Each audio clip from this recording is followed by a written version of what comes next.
I think the general consensus is how dare you go to that place and make those oppressed people laugh, you fucking piece of shit!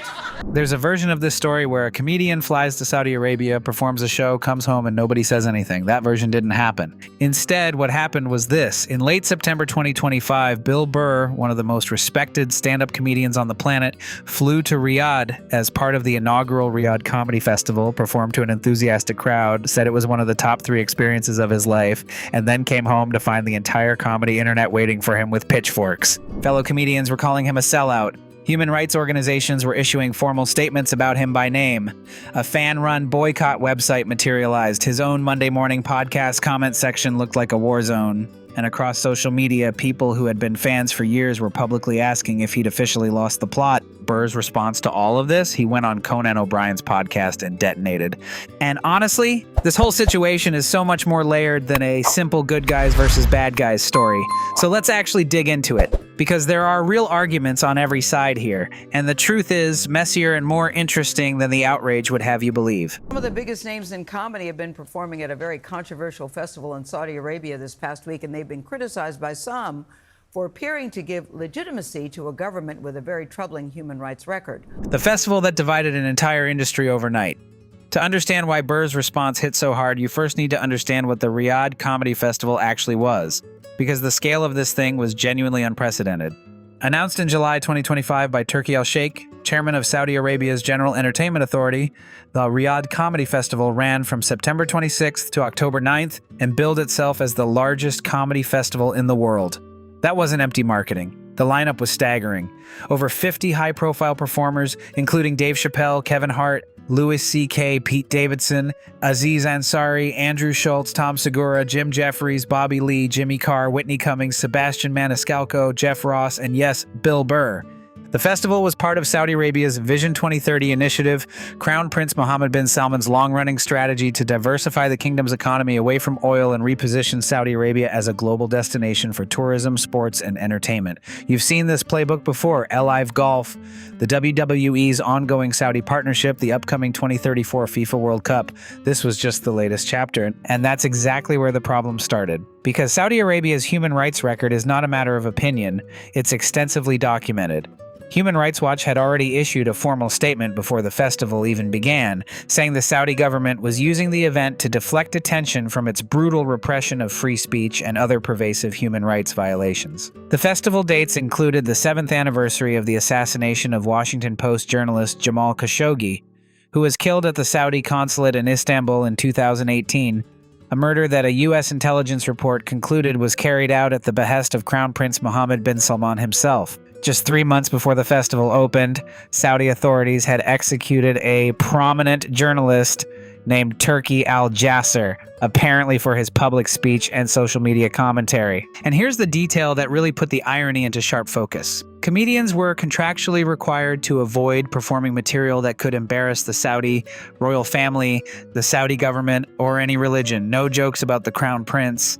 No jokes about the legal system, no jokes about the kingdom at all. The same comedians who had spent years building careers on the idea that no subject is off limits were performing under a government-enforced joke ban. That detail didn't go unnoticed.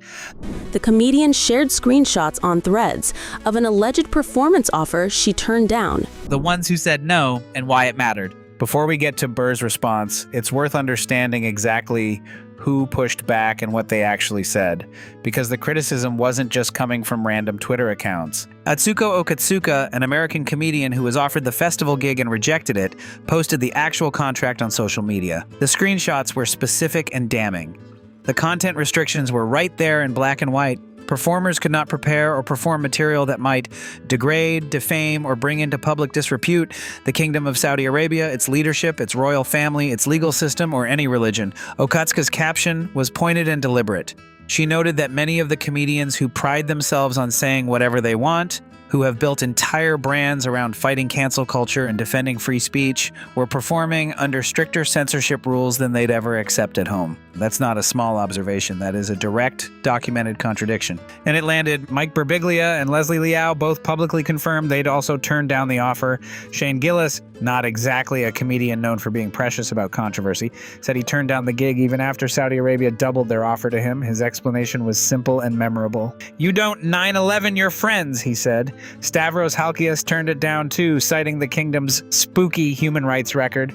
David Cross went further than anyone. He published an open letter on his website saying he was disgusted and deeply disappointed that comedians he admired, specifically naming Bill Burr, Dave Chappelle, Louis C.K., and Jim Jeffries, were doing this. His line about it was brutal. He called it taking money to put a fun face on crimes against humanity and asked openly whether their integrity had been worth a fourth house or a boat. Marc Maron, characteristically, made the sharpest joke about it during a live stand-up set. He said you could market the festival as, "From the folks that brought you 9/11, 2 weeks of laughter in the desert, don't miss it." He did add, to his credit, that it was easy for him to take the moral high ground since nobody had offered to buy his integrity out. Then there was Tim Dillon, who had initially accepted the gig for a reported $375,000 and got fired from it before ever arriving for making a joke on his podcast about Saudi Arabia's treatment of migrant workers. He joked about the country having slaves. They fired him from America, not even in the country yet,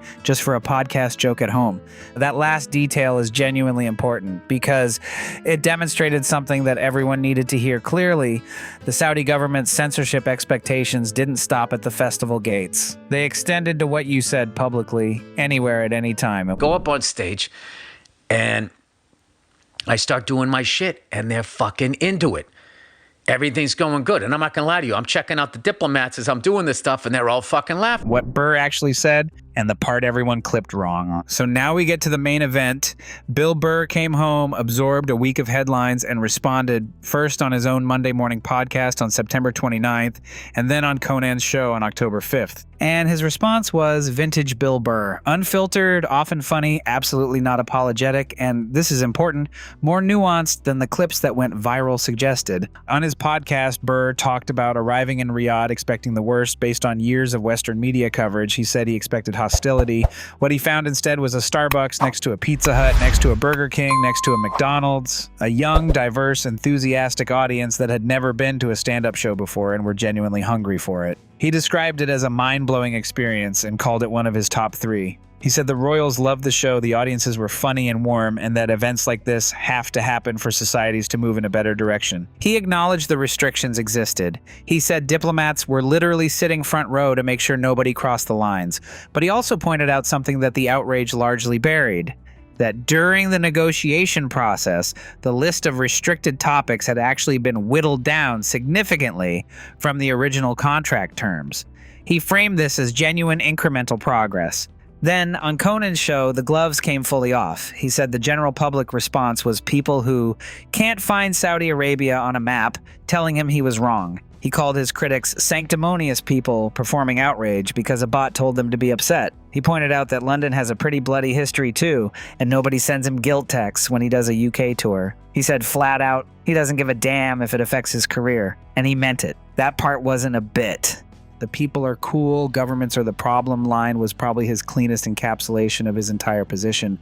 He wasn't defending the Saudi government's record. He was drawing a distinction between the government and the actual human beings in the audience who just wanted to watch comedy. You're going to Saudi Arabia. Dave Chappelle said that it was in the press today, you can speak more freely over here than in America. Where Burr has a real point and where it gets complicated. Here's where this gets genuinely complicated. And anyone who doesn't acknowledge this is giving you a lazy take. Burr's core argument about cultural engagement has legitimate intellectual backing. There are serious academics and foreign policy thinkers who argue that isolation doesn't change authoritarian regimes, engagement does. That Western entertainers bringing their art to closed societies introduces values and perspectives that have a slow but real effect. That refusing to perform in Saudi Arabia doesn't free a single prisoner while performing in front of a live crowd of young Saudis who laughed at jokes they'd never been allowed to hear before might actually matter. That's a real argument. It's not crazy, and Burr made it. But here's where the hypocrisy argument has genuine teeth. And it's the version that was articulated most cleanly not by Marin or Cross, but by Ben Schwartz writing in The Nation, who asked a sharp question. He pointed out that Burr had previously and publicly criticized Beyoncé for performing for Muammar Gaddafi. He criticized her for doing exactly what he just did. And Burr, to his credit, was asked about this and didn't have a clean answer for it. That's not a gotcha. That's an actual contradiction that deserves honest examination.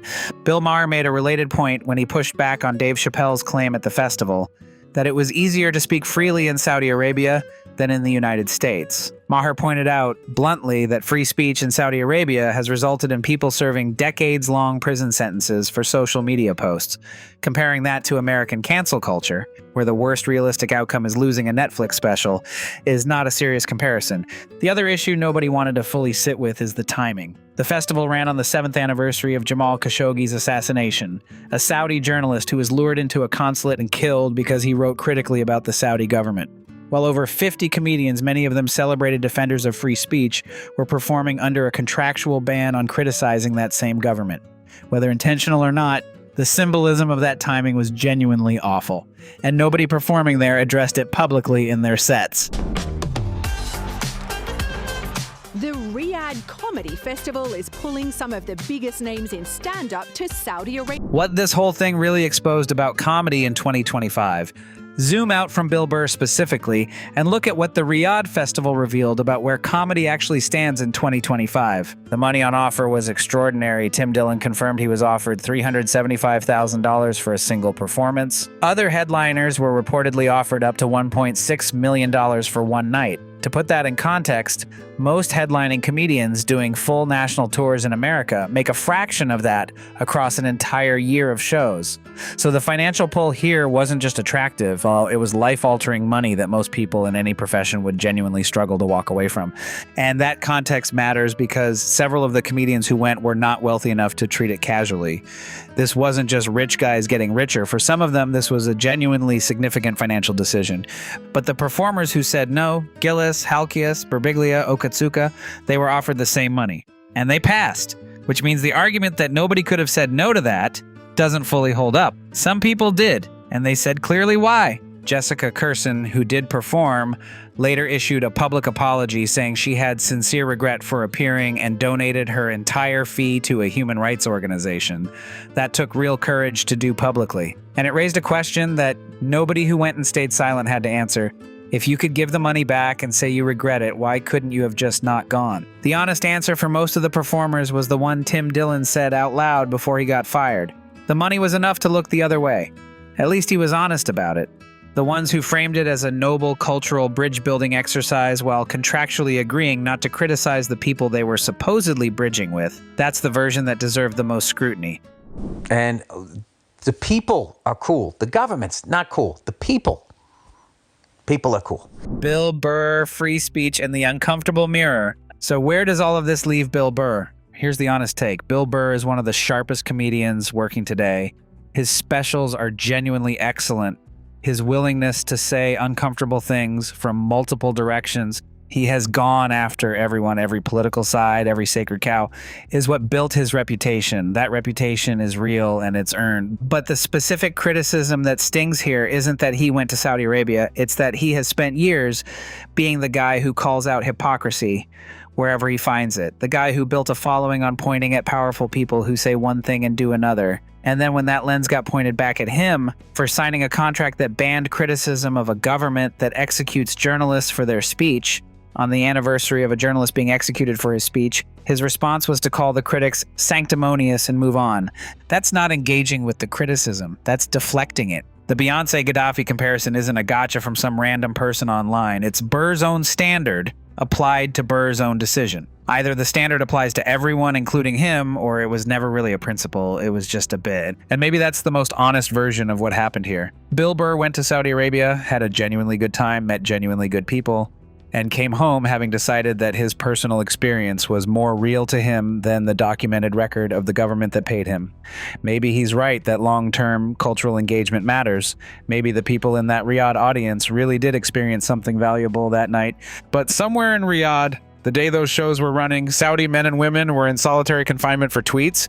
And the only thing the comedians on that stage were contractually forbidden from doing was mentioning it. That's the part that doesn't get cleaner with time. That's the video. This is easily one of the most complicated stories in comedy in the last few years. Not because the facts are unclear, but because the arguments on every side are more honest than the internet wanted to make them. Drop your take in the comments. Was Burr right? Was he a hypocrite? Was he both?